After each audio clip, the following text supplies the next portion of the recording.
This podcast is brought to you by eHarmony, the dating app to find someone you can be yourself with. Why doesn't eHarmony allow copy and paste in first messages? Because you are unique, and your conversations should reflect that. eHarmony wants you to find someone who will get you. How are you going to know who gets you if people send you the same generic conversation starters they message everyone else? Conversations that actually help you get to know each other. Imagine that. Get who gets you on eHarmony. Sign up today. As a person with a very deep voice, I'm hired all the time for advertising campaigns. But a deep voice doesn't sell B2B, and advertising on the wrong platform doesn't sell B2B either. That's why if you're a B2B marketer, you should use LinkedIn ads. LinkedIn has the targeting capabilities to help you reach the world's largest professional audience.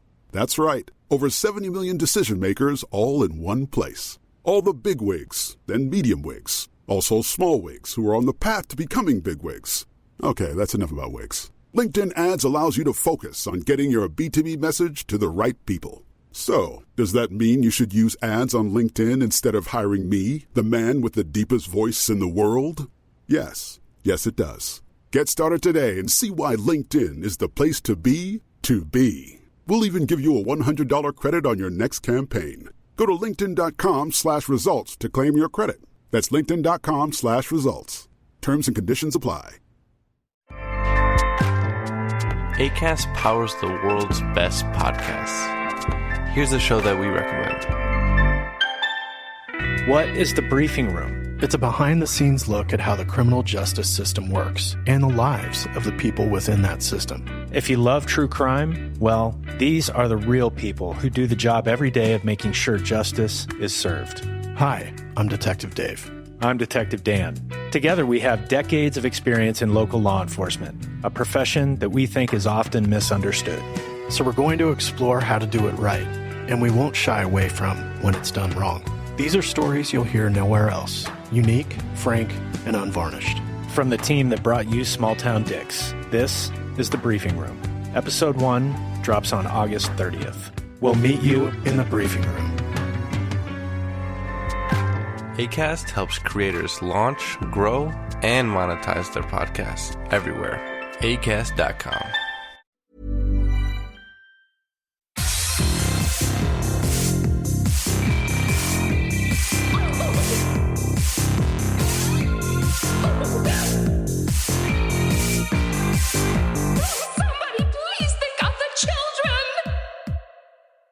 And welcome back to Little Cuts, our weekly minisode where we dig into the things that we've been watching recently. I'm Terry. And I'm Mary Beth. This week we are talking about a movie that goes beyond any genre definition, a horror comedy, A Witch's Tale, and 2 renditions of A Town in Peril. Dun, dun, dun. There's a lot going on this week. There's a lot. There is a lot. Okay, so movie that goes beyond any genre definition. I'm wondering if this is what I think it is. Barb and Star visit Del Mar. Yes! Did you love? Obsessed with it. It's incredible. Right? Oh, sorry. Barb and Star go to Vista Del Mar. Pardon me.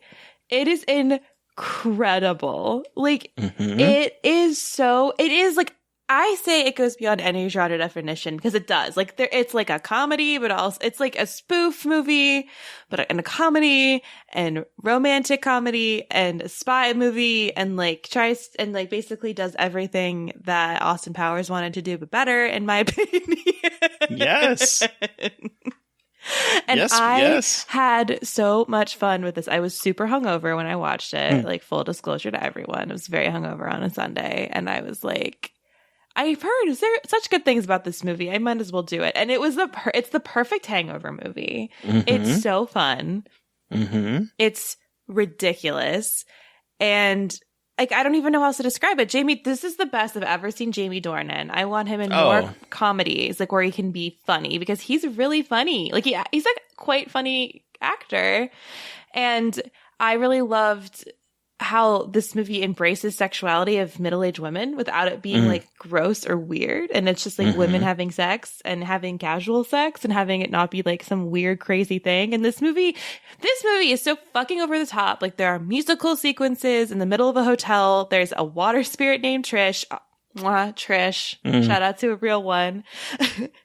But like, there are some parts that they really take seriously that I really loved, like with their relation, like their friendship, Barb and Star's relationship as friends, and also their own experiences with the losing husbands through divorce or through death. And I was very surprised about, like, it is not a wholesome movie, but their wholesome aspects to it were quite sweet, and it is just so goofy and great, and just like again, wholesome isn't the right word, but those two Barb and Star are just amazing. Like, I did not think I would like them as much as I did. I thought they were going to be kind of like annoying caricatures, and they are caricatures, but they also are a lot more than that.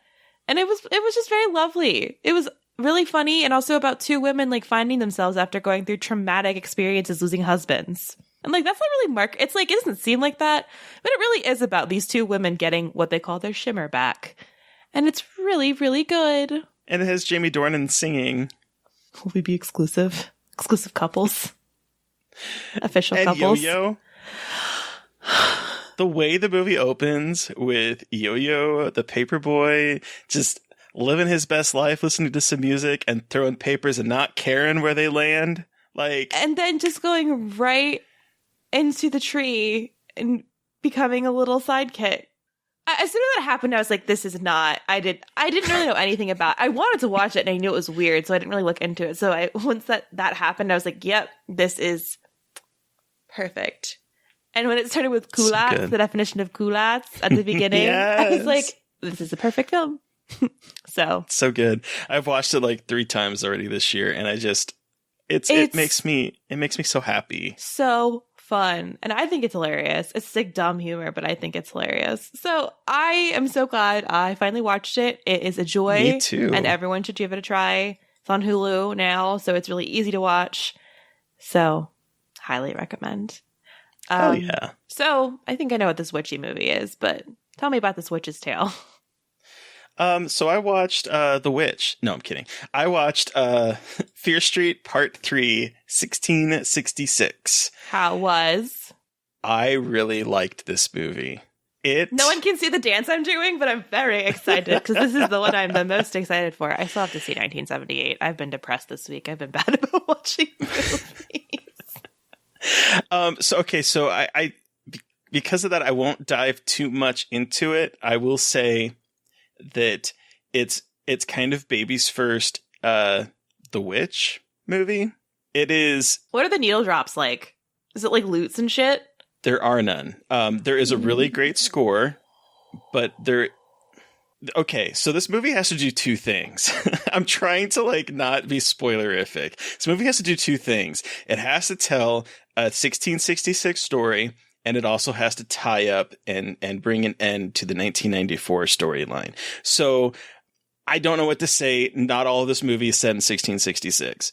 I would say that a surprising amount of this movie is not set in 1666. But what it does do is it does distill kind of what The Witch is about in about an hour. It's paced really well.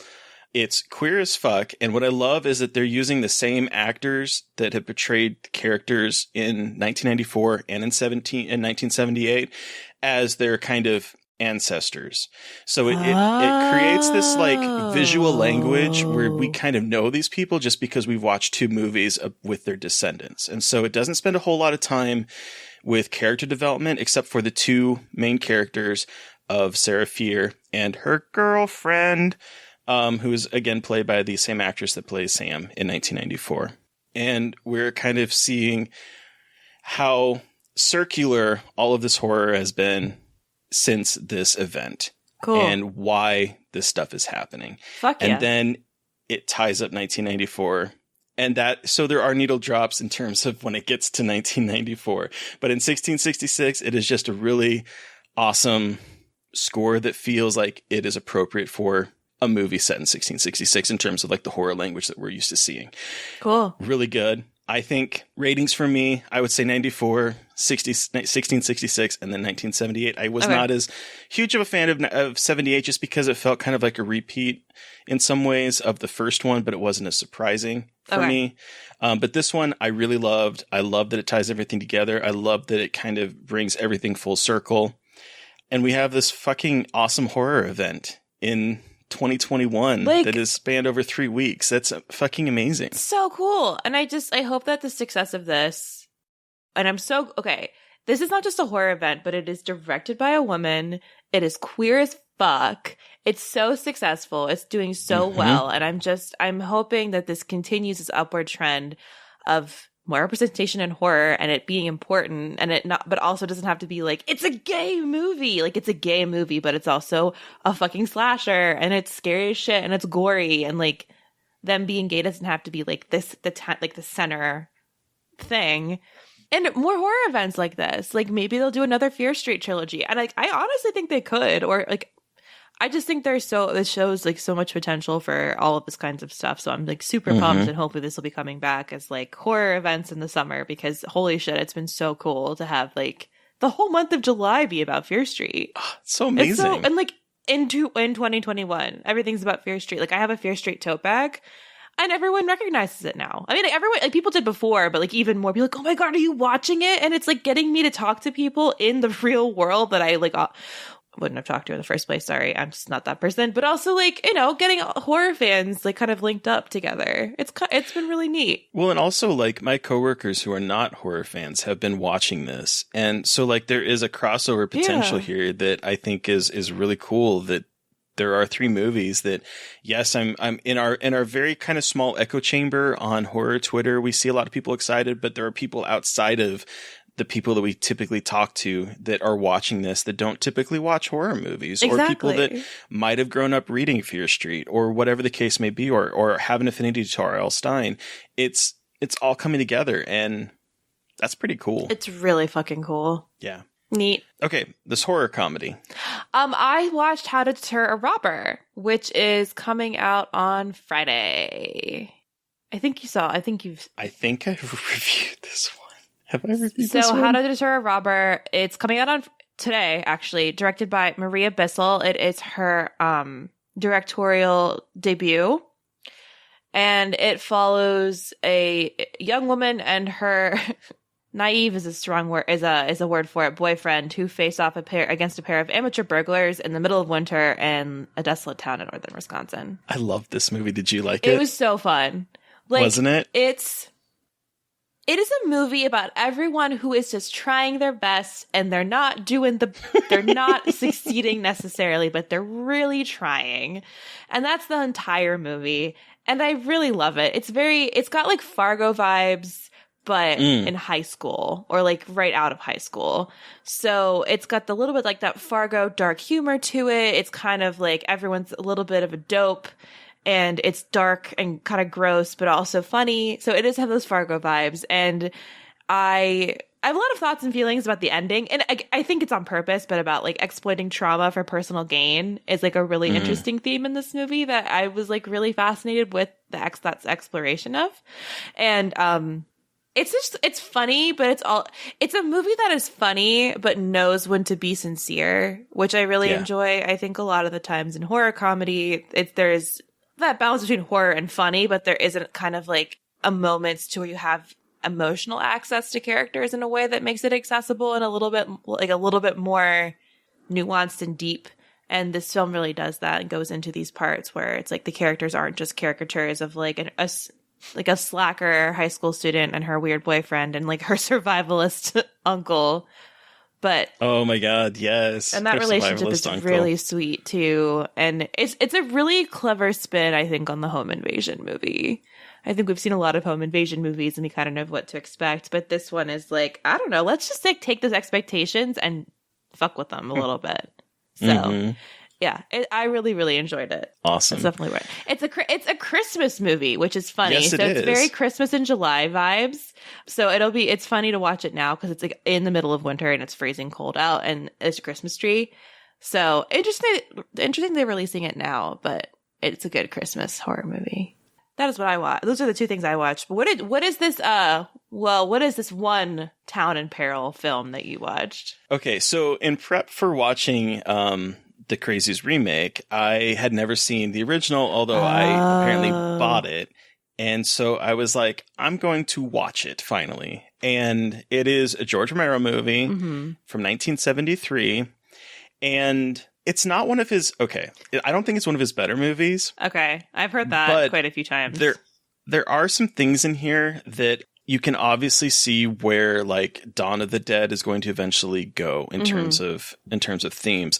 What I really appreciated watching that movie back to back with the remake, and we'll talk about this a bit more with the remake, is the way that this one is kind of about how the military is ruthlessly inefficient and inept, whereas I think in the remake it is about how the military is ruthlessly efficient in destroying. Yeah. Whereas like the original one is set instead of taking the focus simply on the main couple, it sort of cuts between this scientist that's trying to figure out a cure to the military that have closed down the town, to the couple that is trying to escape, to all these little different stories that are kind of creating how this all could have just gone all fuck wrong. And so it's more of a paranoid thriller where unlike the remake where we'll eventually talk about where like you can kind of see the virus taking hold and it almost becomes a little bit zombie-ish,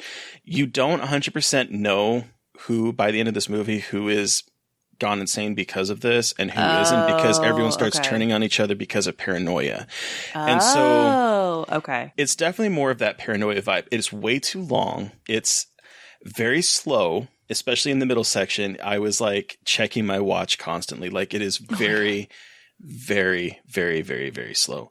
But the topics that it's exploring are really interesting, and I think is probably one of his more smarter films in terms of the concept of what it's doing. I don't think it was executed as well as I was kind of hoping it would be. But I will say that the opening of it is fucking intense. It has this like little girl that's like drinking some water and a boy unscrews the light and they're kind of playing hide and seek with each other, and then they see a man that is taking a crowbar and just destroying everything in the house. They go run up to their parents. They find that their mom is dead. And then they discover that the man that's destroying their house is their father, who then sets the house on fire with them in it and burns the entire house down. And that's the inciting incident of this film. And it is like whoa, we're fucking going there and again destroying that nuclear family concept that George Romero loves to do. Oh, and cool. Okay, that's interesting. Because I have a lot of things to say about the opening of this movie, so that'll be and so we have that, and then it's also mean. Again, we have a man and his girlfriend who is pregnant, and they want to get married, and then it kind of goes from there with that, but it has a very mean ending in terms of what happens to this couple. So yeah, that is what I saw, and I guess it's a good point to transition to what we're talking about this week. Our aughts remake, which is The Crazies from 2010, as directed by Breck Eisner. So had you seen this one before? You had, right? I saw it in theaters. Yeah, Me I too. saw it in theaters, and when I saw it in theaters, I was in high school, and I don't think I knew that it was a remake. But I do remember being fucking terrified of this movie and being really stressed out. And yeah, I think that holds up quite a bit. Yeah. So did you like it on this rewatch? I did. I really did. I think I hadn't seen it in a very long time. So especially the opening, I noticed a lot more. I think I appreciated a lot more how quickly it jumps into the action. You know what I mean? Like, it's not fuck around. Like, it is immediately like, well, especially with like the quick shots of the house on fire, which make you think that is like the climax of the movie when it is not. Right. Which I love. And, have these shots of this house on fire, and then you go to the you have like this stuff that goes to the baseball game, like setting up the town really quickly, and it does a really good job of setting up who everyone is pretty quickly without it having to be these like long conversations, and like you kind of get the vibe pretty quickly. I was dying at the fact that they did a close-up on Timothy Oliphant's wedding ring when he was driving the car. That was fucking hysterical, and the most like post 9/11 bullshit, like, look at his wedding ring, he's married. I don't know why that was so funny. I was like, why is that a necessary detail for you to point out at the beginning of the movie? Well, I mean, I do have a thought about that. I think that this movie is very traditional and very much like, oh yes, and she's pregnant, manly men, damselly women, because Oh, yeah. I'm going to be honest. By the end of the movie, I was so tired of Judy screaming at every little thing. Yes. Because she is cast as a damsel that needs to be saved. Constantly. All the women are, and the men are very much like they're cops with guns. They're, we're going to go save the day and rescue our women folk because America. It's very much that vibe it was giving me. And so the focus on the wedding ring, in hindsight, it makes me laugh because it is just the sort of the starting point of like this very traditional manly man, damselly woman aesthetic. Oh, 100,000%. Especially because they're in their cop uniforms the whole fucking time. Oh, yeah. Him and Joe Anderson, who I totally forgot about. Timothy Olyphant. Okay, Timothy Olyphant is the sheriff. Joe Anderson is the deputy. And then Judy is Radha Mitchell from Silent Hill. Mm-hmm. Hot couple, I will say that Judy and Timothy Olyphant. Very, very, very attractive. Beautiful. They'd make beautiful babies. But like, so this movie, it's in farm country. It's with men that are cops saving women. It is very much that vibe of like damsel in distress. And I actually got I had two movies that I thought about watching this. One was 30 Days of Night, which should surprise. I always think about that movie, but I think about that because it had this really interesting glorification of police officers, men in charge and like doing things and making sacrifices to save the women in their lives. And it had that kind, and like especially the dread at the beginning that's building. I know they're very different, but it had like, again, middle of nowhere cops trying to like everyday life with their small town, and then things are going wrong, and then they're the saviors of everything. So I got a lot of those similar vibes because I think a lot of movies are like that in that era. But it's interesting how similar that they are in terms of thematics. I also thought about The Bay, which is the found footage movie from 2012, right? About a parasite that destroys a small oceanside town in Maryland where I live, which makes that movie even more fucking terrifying. But I got the similar vibes of like middle of nowhere, like wholesome, like one main street, everyone knows each other, and watching that systematically get decimated. It doesn't have the same kind of like gender politics, actually, because the women are the camera operators in that movie more often than men. But I got the same kind of like destruction of the small town vibe and the violence that comes with that and like what that looks like. And also military intervention and like what military intervention looks like and how it's bad. They don't give a fuck. And again, this reminds me, oh no, we didn't talk, our Iron Giant episode isn't coming out yet. Never mind. I was going to reference the Iron Giant like government shit, but I think the government stuff got me a lot more than it was the first time I watched it. I think just being older, but also in our current context and time, and when we actually are dealing with a pandemic, it's much more terrifying to think about how little the government actually cares about individual people, like individuals, and how expendable we are for the greater good. That shit scares me more than anything nowadays, I think, is what I'm realizing. Like the sacrificing of a small amount of people for the greater good, and like the dilemma of trying to choose like what is the best idea, like what is the best solution. And it's getting me stressed out just thinking about it. I don't know why like this has been stressing me out for the past couple of months, like that idea in movies. So well, it's interesting that you bring up that this reminded you of those two movies, because one of my first notes that I wrote about this movie is that it gave me Jaws vibes. Yes, I was also going to say Jaws vibes, especially with the mayor in the pool. The mayor in the pool, but you also do not slap a police officer without referencing Brody. And there's because the opening scene is him shooting the man, and then he goes to the funeral parlor where his grieving wife and son are, and she just slaps him, and I'm like, oh, okay, we are doing this Jaws thing. And I was like, is this kind of intentional?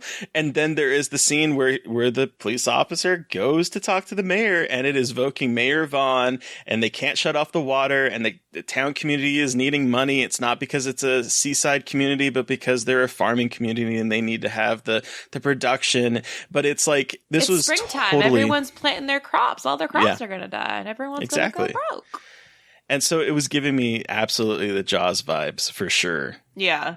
There's a lot of homage going on, but like even though it is a remake, there's a lot of horror homage happening, and like it's like referencing a lot of stuff and kind of playing with that. I mean, obviously it's not original because it's a remake, but it doesn't have the most original story. But some of the kills in the shit like, with the medical saw in the morgue. That moment was great. When it's like on the ground and like rolling toward his crotch and he's backing up. I was like, classic. So it also does reference the original in a kind of little cameo sort of wink way. There's a moment where there's a woman that rides out on her bike and she is singing and she's infected. Yes. That is an actress that was in the original. Oh. She was a young daughter in the original, and that was actually, it was a creepy situation where her father was like taking care of her, and there's at one point where he like tries to make moves on her in the original movie, and it's like, again, it's that playing with, is he affected by this drug, or is he just a fucking creepo? Like, it is playing with that kind of expectation, but that is, she is the woman riding on the bike in this movie. And this one, they're very obvious. Like, they really act weird. Like, it's zombies without it being zombies, basically. And like, that's just, I guess that's just one of the things that I actually did like about the original one. I think this one is paced a lot better, and this one is scarier. The remake is, but in terms of like the things that it's exploring, that original one has some very interesting. Bless you.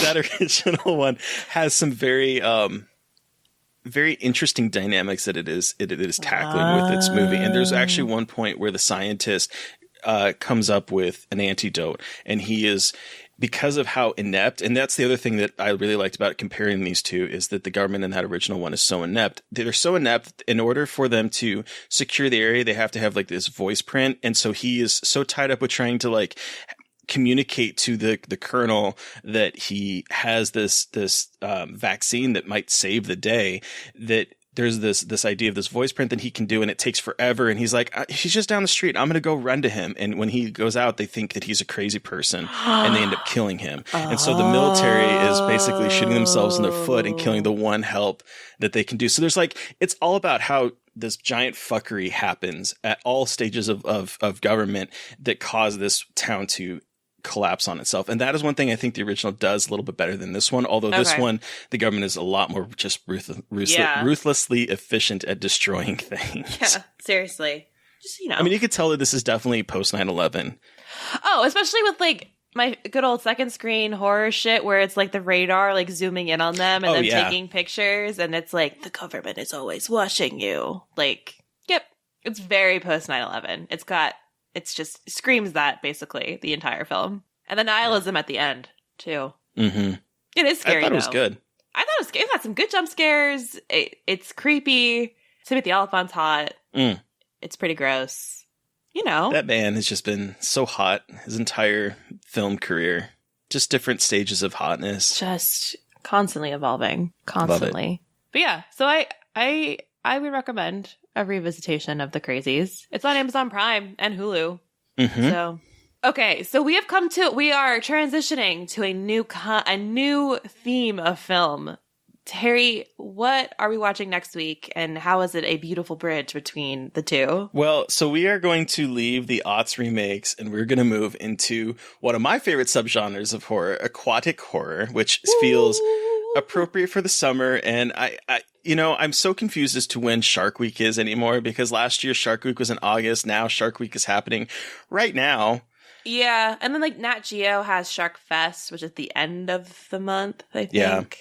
But whatever. But yeah, so we're going to start watching aquatic horror, which I think is going to be great. So if you have some suggestions for things that we need to include in our watch, please hit us up. But we are going to bridge the two by watching Alexander Aja's Piranha 3D. I haven't seen it. I'm so excited. It's a lot. It's a lot of a movie. I'm so excited to watch it. Yeah. I have seen clips, and I can only imagine what I'm about to get into, and I am stoked. And I'm also stoked for aquatic horror. Aquatic horror rules. But who are we talking to on Monday, Mary Beth? On Monday's episode, we are talking Darkwing Duck, specifically the episode Twin Beaks, with the director of the upcoming mental health and horror documentary, Jonathan Barkan. Yeah. Boy. Darkwing Duck. Let's get dangerous, Mary Beth. We get dangerous. I had no context for Darkwing Duck, so it's incredible. incredible. And if you want to watch it, listeners, before our episode, it is on Disney Plus. It is on Disney Plus. All 91 episodes of it. It's a lot of Darkwing Duck. It really is. Huh.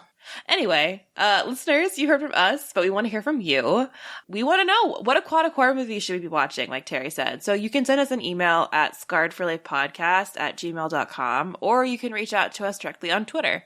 I am at MB McAndrews. And I'm at Gaily Dreadful. And of course, don't forget to follow the podcast on Twitter at Scarred Podcast. And don't forget to review, rate, and subscribe. Thank you to Eric Power for our artwork. Thank you to Sean Keller for our music. Thank you everyone for listening. Please stay safe out there, but most importantly, stay creepy. And until next time. Somebody please think of the children!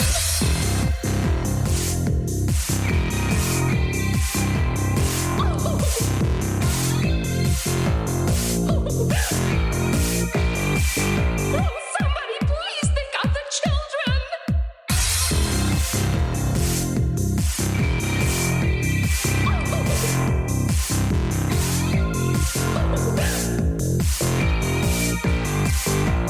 Somebody please think of the children!